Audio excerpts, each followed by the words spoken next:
अस्सलाम वालेकुम स्टूडेंट्स। आज की क्लास में हम second period of English literature the Anglo Norman को डिस्कस करेंगे, जो कि 1100 से 1500 तक का जो दौर है उस पे मुश्तमिल है। टोटल 400 ईयर्स है और ये वो दौर है कि जब दो कबीले, जो हम लास्ट क्लास में पढ़ चुके हैं, एंग्लो सैक्सन दो कबीले रह रहे थे, तो उन पे नॉर्मन्स जब आके हमला आवर हुए और वो जीत गए, तो उसके बाद से जो दौर शुरू होता है उसको हम एंग्लो नॉर्मन का पीरियड का नाम देते हैं। तो इसका इंट्रोडक्शन पढ़ते हैं। Normans basically from Normandy France, क्योंकि उस दौर में अक्सर कबीले एक दूसरे पर हमलावर होते रहते थे, उनकी मालो दौलत छीनते रहते थे। तो बेसिकली नॉर्मन्स जो थे वो नॉर्मैंडी फ्रांस से आए और एंग्लो सैक्सन पे हमलावर हुए। Defeated Anglo Saxon at battle of Hastings 1066। एक बैटल हुई इन दोनों कबीलों के दरमियान, जिसको बैटल ऑफ हेस्टिंग कहा जाता है। फाइनली इन्होंने एंग्लो सैक्सन को हरा दिया और इन दोनों कबीलों पे अपनी हुक्मरानी शुरू कर दी। लिटरेरी वर्क्स इस दौर में कुछ ज़्यादा नहीं हुए होंगे, क्योंकि नॉर्मल सी बात है, जब एक बाहर से कबीला आके किसी कमज़ोर कबीले पे हमला आवर होता है तो वो फिर अपने साथ अपना एक ज़ुबान, अपना एक लिटरेचर, अपनी कुछ राइटिंग्स लेकर आता है।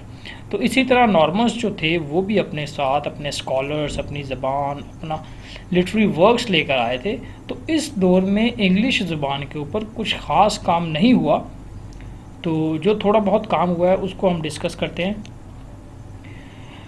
इस दौर के अंदर utility of English no more because clergy insisted use of Latin, nobility on the use of French, क्योंकि पादरी जो थे वो लातीनी ज़बान पर ज़्यादा फोकस कर रहे थे, जो नॉर्मन्स जो थे वो फ्रेंच को प्रमोट कर रहे थे। तो इंग्लिश दोनों के दरमियान में पिस के रह चुकी थी, कुछ ज़्यादा काम नहीं हो रहा था उस पर।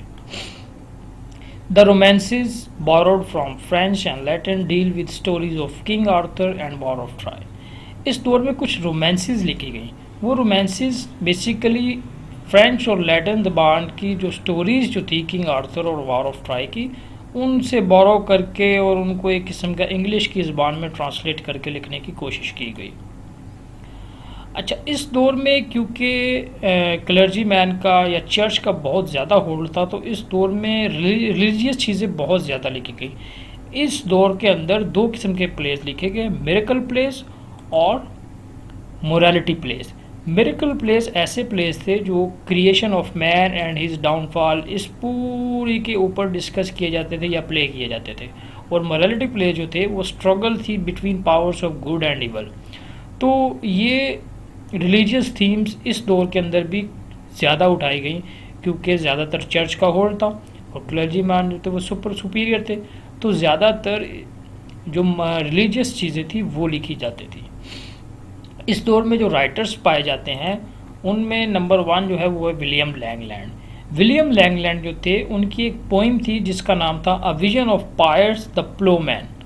इसमें बेसिकली उसने सटायर किया करप्ट रिलीजियस प्रैक्टिसेस पे कि क्लर्जी मैन जो पादरी हैं वो खुद तो मजहबी रसूमात पे अमल नहीं करते और लोगों को बहुत ज़्यादा प्रेशराइज करते हैं। दूसरा जो राइटर है उसका नाम है जॉन गॉवर। जॉन गॉवर की जो राइटिंग है उसका नाम है कन्फेशन अमेंटिस। ये एक बेसिकली एक तरह की कन्वर्जेशन थी between poet and divine interpreter. ठीक है, पोइट एंड डिवाइन इंटरप्रेटर, जिसमें रिलीजियस बातों को डिस्कस किया गया, पादरियों के बारे में कुछ बातें की गई। और तीसरे हमारे पास राइटर हैं जो बहुत मशहूर हैं और तमाम बच्चे उसको जानते होंगे, इसका नाम है जॉफ्री चासर।